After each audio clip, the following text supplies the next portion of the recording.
வாழ்க திருவே துணை, குரு வாழ்க குருவே துணை. அன்பர்கள் அனைவருக்கும் ஸ்ரீ விசாக ஜோதிடத்தின் சிவகுருநாதரின் அன்பான இனிய காலை வணக்கங்கள். ஜோதிட ரீதியாக பல்வேறு தோஷங்கள் இருந்தாலும் கிரகண தோஷம் சிலரின் வாழ்வில் மீள முடியாத எண்ணங்களை ஏற்படுத்தி கொண்டுதான் இருக்கிறது. தோராயமாக ஒரு ஆண்டின் ஒரு வருடத்திற்கு 4 கிரகணங்கள் ஏற்படுகிறது. ஸ்வஸ்தி ஸ்ரீ மங்களகரமான விஸ்வாச வருடம் ஆவணி 22ஆம் நாள் ஞாயிற்றுக்கிழமை 7/9/2025 அன்று 9:56 இரவு முதல் 8/9/2025 அன்று அதிகாலை, அதாவது நள்ளிரவு 1:26 வரை புரட்டாதி நட்சத்திரத்தில் நிகழும் ராகு கிரகஸ்த முழு சந்திர கிரகணம் இந்தியாவில் தெரியும். சந்திர கிரகண நாளில் 12 ராசிகளும் தவிர்க்க வேண்டிய சில விஷயங்களை பார்க்கலாம். சந்திர கிரகணத்தால் பாதிக்கப்படும் நட்சத்திரங்கள் சதயம், புரட்டாதி, உத்திரட்டாதி, புனர்பூசம், விசாகம். இவர்கள் அனைவரும் சந்திர கிரகணத்தன்னைக்கு முடிந்த பிறகு அதிகாலையில் குளித்துவிட்டு சிவன் கோயில் சென்று வந்து மற்ற வேலைகளை தொடங்குவது நல்லது. மேஷராசி அன்பர்களுக்கு மேஷராசிக்கு 12ஆம் இடமான லாபஸ்தானத்தில் சந்திர கிரகணம் நடக்கிறது. 4ஆம் அதிபதி சந்திரன் 12ஆம் இடத்தில் லாபஸ்தானத்தில் கிரகணம் அடைகிறார். இதற்கு குரு பார்வையும் இருக்கிறது. ஆகவே கால்நடை வளர்ப்பவர்கள், விவசாயிகள், பண்ணையாளர்கள் ஆதாயமான பலன்களை பெறுவார்கள். எளிதில் ஜீரணமாகக்கூடிய உணவுகளை சாப்பிட்டு ஆரோக்கியத்தை மேம்படுத்துவது நல்லது. அன்று போர் போடுதல், கிணறு வெட்டுதல் போன்றவற்றை தவிர்க்க வேண்டும். தாயையும் தாய் வயதில் உள்ளவர்களை மதிப்பதும் அவர்களிடம் ஆசீர்வாதம் பெறுவதும் உங்களுடைய எண்ணல்களை நீக்கும். வண்டி வாகனங்களை உபயோகிப்பதில் கவனம் தேவை. ரிஷபம். ரிஷபராசிக்கு 10ஆம் இடமான ஸ்தானத்தில் சந்திரன் ராகு சேர்க்கை ஏற்படுகிறது. அன்று உங்களின் 3ஆம் அதிபதி சந்திரன் 10ஆம் இடத்தில் சஞ்சரிக்கிறார். தகவல் தொடர்பு சாதனங்களான ஃபேஸ்புக், யூடியூப், இன்ஸ்டாகிராம், பத்திரிகைத்துறை, எழுத்துத்துறை, எலக்ட்ரானிக் சாதனங்களை உபயோகிப்பது போன்றவற்றை தவிர்க்கவும். இந்த நாளில் ஜாமீன் போடுவது, தேவையற்ற வெளியூர் பயணங்கள், முக்கிய ஒப்பந்தங்கள், சிற்றின்பம் இவர்களை தவிர்க்க வேண்டும். இளைய சகோதர சகோதரி போன்றவர்கள் வாழ்க்கை வளர்ச்சிக்கு தேவையான உதவிகள் செய்வதன் மூலம் உங்களுக்கு உயர்வு உண்டாகும். மிதுனம். மிதுன ராசியருக்கு 9ஆம் இடமான பாக்கியஸ்தானத்தில் சந்திர கிரகணம் நடக்கிறது. உங்களுடைய தனஸ்தான அதிபதி சந்திரன் மேன்மையான பலன்களை தரக்கூடிய 9ஆம் இடத்தில் சஞ்சரிப்பதால் அனுபவ ஆற்றல் அதிகமாகும். பேச்சை மூலமாக கொண்டவர்கள் பேங்கிங், ஆடிட்டிங், டீச்சிங், புரோகிதம், ஜோதிடம், மந்திர உபதேசம் போன்றவர்களுக்கு நல்ல வருமானம் கிடைக்கும். இந்த நாளில் செயற்கை முறை கருத்தரிப்பு, தூரதேச பிரயாணங்களை ஒத்தி போடுவது நல்லது. கடுமையான மாற்று தோஷம் உள்ளவர்கள் பித்ரு தர்ப்பணங்கள் செய்யலாம். தந்தை வழி முன்னோர்களை வழிபடுவதால் வாழ்க்கை ஒளிமயமாகும். கடகம். கடகராசிக்கு 8ஆம் இடமான அஷ்டமஸ்தானத்தில் சந்திரராக சேர்க்கையுடன் கிரகணம் சம்பவிக்கிறது. ராசி அதிபதி சந்திரன் அஷ்டமஸ்தானத்தில் நின்று சந்திராஷ்டமத்துடன் கிரகணம் சம்பவிப்பதால் வழக்குகள், அறுவை சிகிச்சை, வெளியூர் வெளிநாட்டு பயணங்கள், கொடுக்கல் வாங்கல், வீண் வாக்குவாதங்கள், சண்டை சச்சரவு, தற்பெருமை, சுயகவரமும் ஆகியவற்றை தவிர்ப்பதால் இன்னல்கள் குறையும். ஆரோக்கியத்தை காக்கும் விதமாக மிதமான உணவுகளை உண்ண வேண்டும். அரசு மருத்துவமனையில் சிகிச்சை பெறுவதின் தேவை அறிந்து உதவி செய்வதால் உங்களுடைய எண்ணல்கள் தீரும். சிம்மராசிக்கு 7ஆம் இடமான கலஸ்திரஸ்தானத்தில் சந்திரகிரகணம் நடக்க உள்ளது. தொழில் தொடர்பான புதிய முயற்சிகள், திருமண ஒப்பந்தம், விவாகரத்து வழக்குகளை விசாரிப்பது, வாழ்க்கையை பாதிக்கும் முக்கிய முடிவுகள், புதிய ஒப்பந்தங்கள், அரசு ஒப்பந்தங்கள், ஒப்பந்ததாரர்களுடன் உள்ள உறவுகள், இதையெல்லாம் கொஞ்சம் கவனமாக கையாள்வது நல்லது. மறைமுக எதிரிகளால் தொல்லைகள் வரலாம். வாழ்க்கை துணை, நண்பர்கள், தொழில் கூட்டாளிகள், வாடிக்கையாளர்களை பகைத்து கொள்ளக்கூடாது. சிற்றின்பம், நண்பர்களுடன் சுற்றம், சோளத்துடன் விருந்து உண்பது போன்றவற்றை தவிர்ப்பது நல்லது. நலிந்தவர்களின் வாழ்வாதார உயர அவர்களுக்கு தானங்கள் செய்வது, வாழ்வாதார வசதிகளை செய்து கொடுப்பது உங்கள் பிரச்சனைகளை தீர்க்க உதவும். கன்னிராசிக்கு 6ஆம் இடமான குணரோக சத்துருஸ்தானத்தில் சந்திர கிரகணம் நடக்கிறது. இன்றைய நாளில் கடன் தீர்ப்பதால் நிரந்தரமாக கடன் தொல்லை குறையும். அஜீரண சக்தி குறைந்த உணவுகளை சாப்பிடக்கூடாது. விலையுயர்ந்த பொருட்கள், ஆபரணங்கள், நகைகளை கவனமாக கையாள வேண்டும். பிறருக்கு கடன் கொடுப்பது, கடன் பெறுதல், நல்ல பல வருடங்களாக தீர்க்க முடியாத நோயுள்ளவர்கள் மிருத்யுஞ்ச மந்திரம், ருத்ரம் படிப்பது நல்லது. ஆயுள் ஆரோக்கியம் சேர்ந்த பய உணர்வு அகலும்.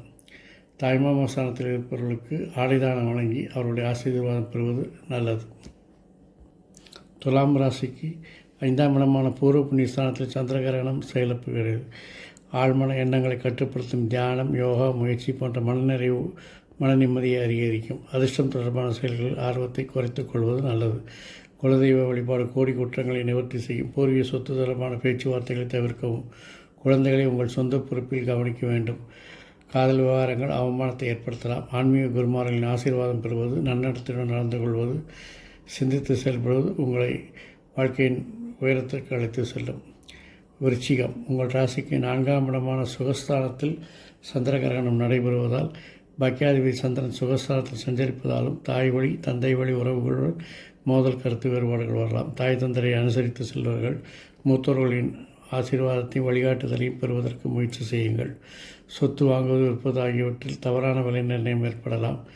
முதல் முறையாக நோய்க்கு வைத்தியம் செய்வது நல்லதல்ல. தாயின் ஆரோக்கியத்தில் சிறு சிறு பாதிப்புகள் வரலாம். பெற்றோர்கள் முன்னோர்கள் நல்லாசிகளை பெறுவதால் தோஷங்கள் விலகி நல்லவைகளை நடக்கும். தனுசு ராசிக்கு 3ஆம் இடமான வெற்றிஸ்தானத்தில் சந்திர கிரகணம் நடக்க உள்ளது. அஷ்டமாதிபதி சந்திரன் ராகுவுடன் இணைவதால் மனப்போராட்டம் அதிகரிக்கும். ஞாபகசக்தி குறையும். வீடு மாற்றுவது, வேலை மாற்றுவது, தொழில் மாற்றுவது, உத்தியோகம் மாற்றுவது போன்றவை பிரச்சனைகளை தரும் என்பதால் அவற்றை ஒத்திப்படுவது நல்லது. பத்திரப்பதிவு, பாகப்பிரிவினை ஆகியவற்றை தவிர்த்தல் நல்லது. முக்கிய பணவர்த்தனைக்குள்ள ஆவணங்களை பத்திரமாக பராமரிப்பது, பாதுகாப்பது மிகவும் நல்லது. சிலருக்கு விபரீத ராஜயோகமாக அதிர்ஷ்டம், பணம், பொருட்கள், உயிர் சொத்துக்கள் கிடைக்க வாய்ப்பு இருக்கிறது. உயிர் காக்கும் முக்கிய அறுவை சிகிச்சை இருந்தால் செய்து கொள்ளலாம். சாலையோர வசிப்பவர்களின் தேவையிருந்து அவர்களுக்கு தானம் செய்வது உங்களுக்கு வளத்தை உண்டாக்கும். மகரம், மகர ராசிக்கு 2ஆம் இடமான தனவாக்கு குடும்பஸ்தானத்தில் சந்திர கிரகணம் சம்பவிக்கிறது. பேச்சை மூலமாக கொண்டவர்களின் வாழ்வாதாரம் உயரும். 7ஆம் அதிபதி சந்திரன் 2ஆம் இடத்தில் இருப்பதால் நண்பர்கள், தொழில் கூட்டாளிகள், வாடிக்கையாளர்கள், வாழ்க்கை துணையால், வேற்று மதத்தினர், வேற்றுமொழி பேசுகிறவர்களால் உங்களுக்கு லாப வருமானங்கள் அதிகரிக்கும். சிலருக்கு உணவு ஒவ்வாமை, அலர்ஜி, கண் நோய் போன்ற பாதிப்புகள் ஏற்படலாம். ஆக்ரோஷமான விவாதங்கள், வாக்குவாதங்களை தவிர்க்கும். தெளிவான மனக்குழப்பமற்ற பேச்சுகளால் குடும்பத்தில் நிம்மதி குறையும். அடிப்படை வசதிகள் மற்றவர்களின் வாழ்வாதாரத்திற்கு தேவையான உதவிகளை செய்வதன் மூலம் உங்களுடைய வாழ்வில் வளம் பெறும். கும்பராசியில் சந்திர கிரகணம் நடக்கப் போகிறது. 6ஆம் அதிபதி சந்திரன் ராகுவுடன் இணைவதால் கடன், நோய், எதிரி சார்ந்த பாதிப்புகள் வரலாம். தவிர்க்க முடியாத கடுமையான உடல் பாதிப்பு உள்ளவர்கள் அன்று வைத்தியம் செய்யலாம். சுய வைத்தியம் செய்வதை தவிர்க்கவும். சுயமாக மருந்து எடுத்துக்கொள்வதை தவிர்க்க வேண்டும். கடன் வாங்குவது, கடன் கொடுப்பது, பெரிய பணவர்த்தனைகளை தவிர்ப்பது நல்லது. எடுக்கும் காரியங்கள், முயற்சிகளில் தடைத்தாமங்கள் ஏற்படும். சுய கட்டுப்பாடு மிக அவசியம். திட்டமிட்டே செயல்பட வேண்டும். முடிந்தவரை புதிய முயற்சிகள், புதிய வேலைகளை தவிர்ப்பது நல்லது. மன வளர்ச்சி கொண்டியவர்களின் வாழ்வாதாரத்திற்கு உதவும் பொழுது உங்கள் மனம் பலப்பட்டு உங்களுடைய வாழ்நாளில் நல்லது நடக்க ஆரம்பிக்கும். ராசிக்கு 12ஆம் இடமான அயன சயன விரயஸ்தானத்தில் பூர்வ புண்ணியஸ்தானாதிபதி சந்திரனுக்கு ராகுவுடன் இணைந்து கிரகண தோஷம் ஏற்படுகிறது. தூக்கம் சற்று குறைவாகவே இருக்கும். குறைவில்லை, தூக்கமே இருக்காது. மனசஞ்சல பய உணர்வுகள் உண்டாகும். குடும்ப உள்ள சூழ்நிலைக்கு அதிகளாக இருப்பீங்க. வேறு எவனோ செஞ்சதுக்கெல்லாம் நீங்கள் மாட்டிக்கிட்டு இருப்பீங்க. அதிர்ஷ்ட சார்ந்த செயல்களில் ஆதாயம் குறையும். பங்குச்சந்தை, ரேஸ், லாட்டரி சீட்டு போன்றவர்களை தவிர்க்க வேண்டும். கைகால் மூட்டு வலி, பாதம், இடது கண் போன்றவற்றில் பாதிப்பு உண்டாகும். கண் அறுவை சிகிச்சை செய்வர்களுடைய மருத்துவ செலவுகளை நீங்கள் ஏற்றுக்கொண்டால் உங்களுக்கு வாழ்நாளில் நல்ல வளங்களை உண்டாக்கலாம். கிரகண காலங்களில் செய்யக்கூடாதவை: கிரகண நேரத்தில் சமையல் செய்யவோ சாப்பிடவோ கூடாது. கர்ப்பிணி பெண்கள், வயதானவர்கள், குழந்தைகள், நோயாளிகள் கிரகண நேரத்தில் வீட்டை விட்டு வெளியே வரக்கூடாது. உயிர் காக்க வேண்டிய நிலையில் அறுவை சிகிச்சை செய்யலாம். மற்றவர்கள் ஒரு நாள் கழித்து செய்து கொள்ளலாம். அறுவை சிகிச்சை அவசியம் செய்ய வேண்டிய கட்டாயம் இருப்பவர்கள் காலபைரவர்களை வழிபட்டு அறுவை சிகிச்சை மேற்கொள்ளலாம். ராகுகேதுக்கள் பாதையில் பூமி, சூரியன், சந்திரன் நேர்கோட்டில் வரும் இந்த நொடிகள் அமானுஷ்ய விஷயங்களை உண்டாக்கும். இந்த நேரத்தில் நாம் இறைவனை சரணடைந்து வழிபட்டால் பல நன்மைகள் உண்டாகும். ஆகவே கிரகண காலங்களில் செய்யப்படும் வழிபாடுகள் பல மடங்கு மனோபலத்தை தரும். ஆகவே கிரகண காலத்தில் ஜபம் செய்யலாம், தியானம் செய்யலாம், தெரிந்த ஸ்லோகங்களை சொல்லிக் கொண்டிருக்கலாம். விஷ்ணு சகஸ்ரநாமம், லலிதா சகஸ்ரநாமம், சிவபுராணம், கந்த சஷ்டி கவசம் போன்றவற்றை சொல்வது, கேட்பது நன்மை தரும். இந்த கிரகண காலத்தில் நீங்கள் விரும்பிய காரியங்களை விரும்பியபடி விதிகளுக்கு உட்பட்டு செய்து நல்ல பலன்களை பெறுவதற்கு என் அப்பன் செந்தூர் முருகன் உங்களுக்கு துணை புரிவாராக. மேலும் ஆயுள், ஆரோக்கியம், அமைதி, சந்தோஷம், ஐஸ்வர்யம் போன்ற எல்லா செல்வங்களையும் தந்து உங்களை காத்தல்வாராக. வாழ்க வளமுடன், வளர்க சுகமுடன். அறம் செய்வோம், கர்மத்தின் வலி குறைப்போம்.